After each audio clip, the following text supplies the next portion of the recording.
ಮಲೆನಾಡು ಭಾಗದಲ್ಲಿ ಉತ್ತಮ ಮಳೆಯಾಗ್ತಾ ಇದ್ದು ತುಂಗಾ ಭದ್ರಾ ನದಿ ತುಂಬಿ ಹರಿತಾ ಇದೆ.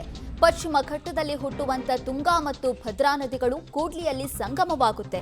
ಅದಾದ ಬಳಿಕ ತುಂಗಾ ಭದ್ರಾ ನದಿಯಾಗಿ ಹರಿದು ಈಗ ದಾವಣಗೆರೆಯಲ್ಲಿ ಮೈ ತುಂಬಿ ಹರಿತಾ ಇದೆ ತುಂಗಾ ಭದ್ರಾ ನದಿ. ಹರಿಹರದಲ್ಲಿ ತುಂಗಾ ಭದ್ರಾ ನದಿಗೆ ಪ್ರವಾಸಿಗರ ದಂಡೆ ಹರಿದು ಬರ್ತಾ ಇದೆ ಈ ನದಿಯನ್ನ ನೋಡೋದಕ್ಕಂತೆ. ನದಿ ಪಾತ್ರದಲ್ಲಿ ರಭಸವಾಗಿ ಹರಿತಾ ಇದೆ ನದಿ. ತುಂಗಾ ಭದ್ರಾ ನದಿ ತಟದಿಂದಲೇ ಪಬ್ಲಿಕ್ ಟಿವಿ ಗ್ರೌಂಡ್ ರಿಪೋರ್ಟ್ ಅನ್ನ ಮಾಡಿದೆ.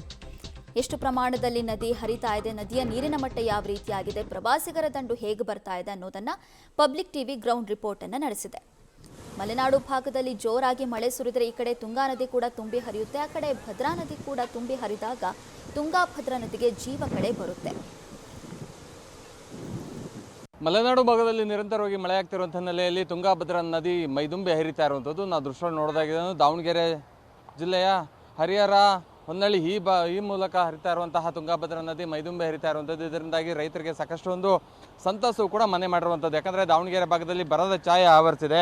ಯಾಕಂದರೆ ಕಳೆದ ಆಗಸ್ಟ್ನಿಂದಲೂ ಕೂಡ ಅಂದರೆ ಜೂನ್ ಜುಲೈಯಲ್ಲೂ ಕೂಡ ಯಾವುದೇ ರೀತಿಯಂತಹ ಮಳೆ ಇಲ್ಲ. ಆಗಸ್ಟ್ ಪ್ರಾರಂಭದಲ್ಲಿ ತುಂತುರು ಮಳೆ ಆಗ್ತಾ ಇದೆ. ಆದರೆ ಮಲೆನಾಡು ಭಾಗದಲ್ಲಿ ನಿರಂತರವಾಗಿ ಮಳೆ ಆಗ್ತಿರುವಂಥ ಹಿನ್ನೆಲೆಯಲ್ಲಿ ತುಂಗಾ ನದಿ ಸಾಕಷ್ಟು ಮೈದುಂಬಿ ಹರಿತಾ ಇರುವಂಥದ್ದು. ಇದರಿಂದಾಗಿ ತುಂಗಾ ನದಿಯಿಂದ 82,000ಕ್ಕೂ ಹೆಚ್ಚು ಕ್ಯೂಸೆಕ್ಸ್ ನೀರು ಕೂಡ ನದಿಯಿಂದ ಹೊರ ಬಿಟ್ಟಿರುವಂಥ ಹಿನ್ನೆಲೆಯಲ್ಲಿ ಹೊಸಪೇಟೆಯಲ್ಲಿರುವಂತಹ ತುಂಗಾ ಭದ್ರಾ ನದಿಗೆ ಇದೇ ಮೂಲಕ ಹಾದು ಹೋಗುವಂತಹ ಏನು ಹೊನ್ನಳ್ಳಿ ಆಗಿರ್ಬೋದು, ಹರಪನಹಳ್ಳಿ, ದಾವಣಗೆರೆ ಮತ್ತು ಹರಿಹರ ಈ ಭಾಗದ ರೈತರು ಕೂಡ ಸಾಕಷ್ಟು ಸಂತಸ ಕೂಡ ಮನೆ ಮಾಡಿರುವಂಥದ್ದು. ಯಾಕಂದರೆ ದಾವಣಗೆರೆ ಆಗಿರ್ಬೋದು, ಹರಪನಹಳ್ಳಿ, ಹೊನ್ನಳ್ಳಿ ಈ ಭಾಗದ ರೈತರು ತುಂಗಾ ಭದ್ರಾ ನದಿಯನ್ನೇ ಅವಲಂಬಿಸಿರುವಂಥದ್ದು.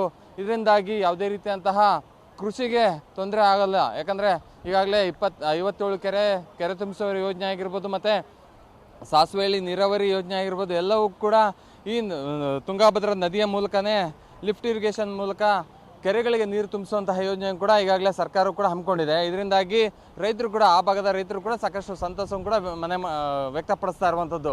ಯಾಕಂದರೆ ದಾವಣಗೆರೆ ಆಗಿರ್ಬೋದು ಮತ್ತು ಮಾಯಕೊಂಡ, ಜಗಳೂರು, ಹೊನ್ನಳ್ಳಿ ಈ ಭಾಗದ ರೈತರು ಸಾಕಷ್ಟು ಸಂಕಷ್ಟವನ್ನು ಎದುರಿಸ್ತಾ ಇದ್ರು. ಒಂದು ಕಡೆ ಮಳೆ ಇಲ್ಲ, ಇನ್ನೊಂದು ಕಡೆ ತುಂಗಾ ಭದ್ರಾ ನದಿಯಲ್ಲೂ ಕೂಡ ನೀರಿಲ್ಲ ಅನ್ನುವಂಥ ನಿಟ್ಟಿನಲ್ಲಿ ಆತಂಕವನ್ನು ಕೂಡ ವ್ಯಕ್ತಪಡಿಸ್ತಾ ಇರುವಂಥದ್ದು.